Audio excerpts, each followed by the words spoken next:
Hello friends, welcome back to our channel legal PW यानी legal power. मैं हूं advocate Sandhya Gupta और कॉन्स्टिट्यूशन ऑफ इंडिया की मास्टर क्लास में आपका स्वागत है।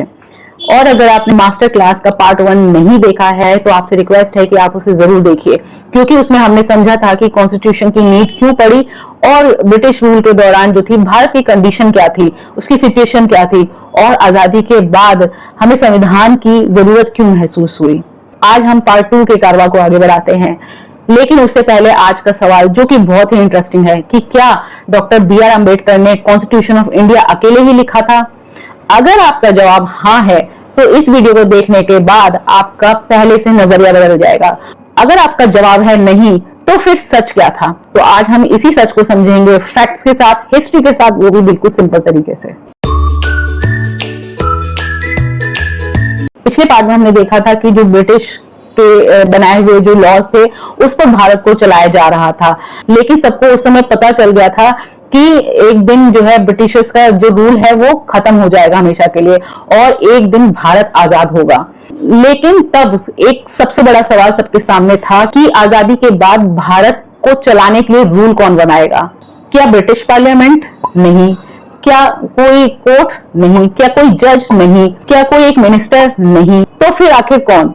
तो जवाब था कि भारत के लोगों का प्रतिनिधि, और इसी सोच ने जन्म दिया कॉन्स्टिट्यूएंट असेंबली को। कॉन्स्टिट्यूएंट असेंबली का मतलब है एक ऐसी सभा जिसका काम सिर्फ और सिर्फ कॉन्स्टिट्यूशन बनाना था। ये कोई पार्लियामेंट नहीं थी, ये कोई कोर्ट नहीं थी, ये कोई कैबिनेट नहीं थी, लेकिन इसका एक ही ऑब्जेक्ट था इंडिपेंडेंट भारत के लिए कॉन्स्टिट्यूशन बनाना। सपोज आप अपने सपनों का घर बनवा रहे हैं, तो आप सबसे पहले क्या करेंगे? क्या सीधे ईंटें मंगाकर आप उसको लगवाना शुरू कर देंगे? नहीं। सबसे पहले आप आर्किटेक्ट को बुलाएंगे, एक ब्लूप्रिंट है, एक मैप है, उसे रेडी करवाएंगे। आप अपने रूम का जो है वो डिजाइन डिसाइड करेंगे, फाउंडेशन कितनी मजबूत होगी वो डिसाइड करेंगे।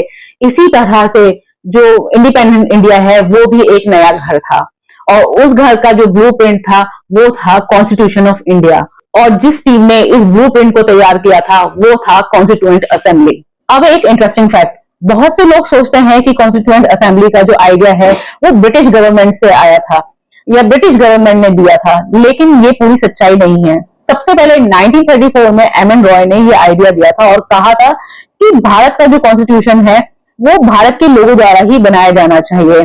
बाद में जो इंडियन नेशनल कांग्रेस है उन्होंने भी इसे सपोर्ट किया और धीरे धीरे भारत की आजादी के लिए ये सबसे इंपॉर्टेंट डिमांड में से एक रहा, लेकिन उस समय ब्रिटिश गवर्नमेंट ने इसे तुरंत एक्सेप्ट नहीं किया था।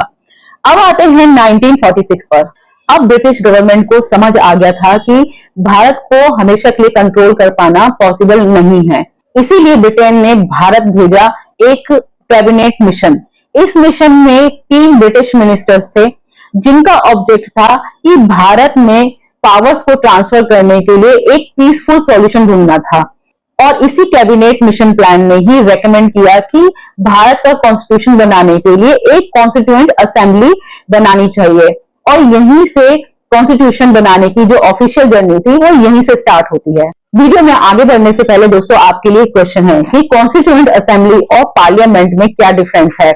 अब एक बहुत कॉमन कंफ्यूजन थी कि क्या 1946 में भारत के लोगों ने वोट देकर कॉन्स्टिट्यूएंट असेंबली के मेंबर्स को चुना था। तो जवाब है नहीं, क्योंकि उस टाइम पर अडल्ट को वोट देने का अधिकार नहीं था। उस टाइम पर आज की तरह यूनिवर्सल अडल्ट फ्रेंचाइजिंग नहीं थी। उस समय पर ब्रिटिश इंडिया को कई प्रोविंसेस यानी प्रांतों में बांटा गया था, like Bombay province, Madras province, Bengal province, united province, और हर प्रोविंस का अपना एक लेजिस्लेटिव असेंबली होती थी, और इन्हीं प्रोविंशियल लेजिस्लेटिव असेंबली के जो इलेक्टेड मेंबर्स थे उन्होंने ही कॉन्स्टिट्यूएंट असेंबली के मेंबर्स को इलेक्ट किया था, अधिकतर मेंबर्स को इलेक्ट किया था। यानी पब्लिक ने डायरेक्ट कॉन्स्टिट्यूएंट असेंबली को वोट नहीं दिया था, और इसी वजह से कॉन्स्टिट्यूएंट असेंबली में अलग अलग कम्युनिटी, बैकग्राउंड और रिलीजन के रिप्रेजेंटेटिव्स शामिल हुए। अभी कहानी यही खत्म नहीं हुई है, अभी एक और इंटरेस्टिंग फैक्ट को समझते हैं। अगर मैं आपसे पूछूं कि कॉन्स्टिट्यूएंट असेंबली में टोटल कितने मेंबर्स थे, तो शायद आपका जवाब होगा 389। लेकिन अगर यही सवाल मैं किसी दूसरे व्यक्ति से पूछती हूँ और वो जवाब देता है कि 299, तो क्या उसका जवाब गलत होगा? नहीं। हैरानी की बात यह है कि 389 और 299 दोनों ही नंबर सही हैं।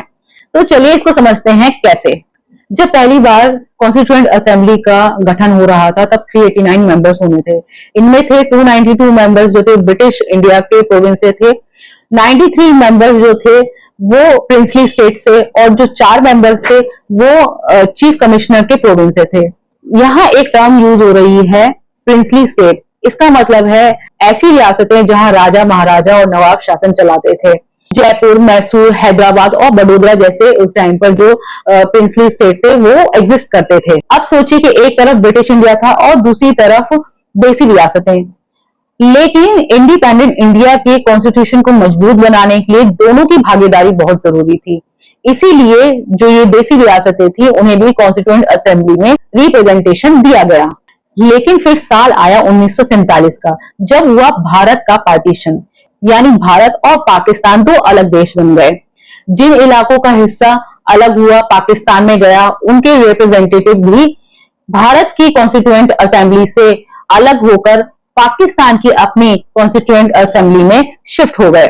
और इसी वजह से जो भारत की कॉन्स्टिट्यूएंट असेंबली के जो मेंबर्स थे वो 389 से घटकर 299 ही रह गए। आज जो भारत का हम कॉन्स्टिट्यूशन देखते हैं उसको फाइनल रूप देने का जो काम था वो 299 मेंबर्स की कॉन्स्टिट्यूएंट असेंबली ने किया था। अब आते हैं एक और इंटरेस्टिंग सवाल पर कि जब कॉन्स्टिट्यूशन का नाम लिया जाता है तो सबसे पहले जो नाम याद आता है वो है डॉक्टर भीमराव अंबेडकर का, और आना भी चाहिए क्योंकि कॉन्स्टिट्यूशन की ड्राफ्टिंग में सबसे ज्यादा जो योगदान था वो उन्हीं का था।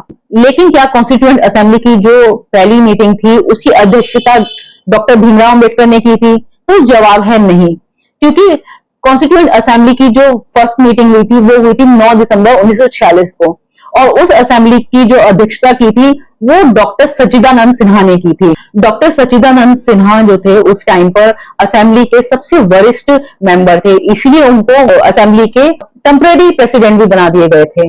लेकिन कुछ समय के बाद कॉन्स्टिट्यूएंट असेंबली के जो परमानेंट प्रेसिडेंट थे वो भी चुन लिए गए थे, और वही व्यक्ति बाद में इंडिपेंडेंट इंडिया के राष्ट्रपति भी बने। कौन थे वो?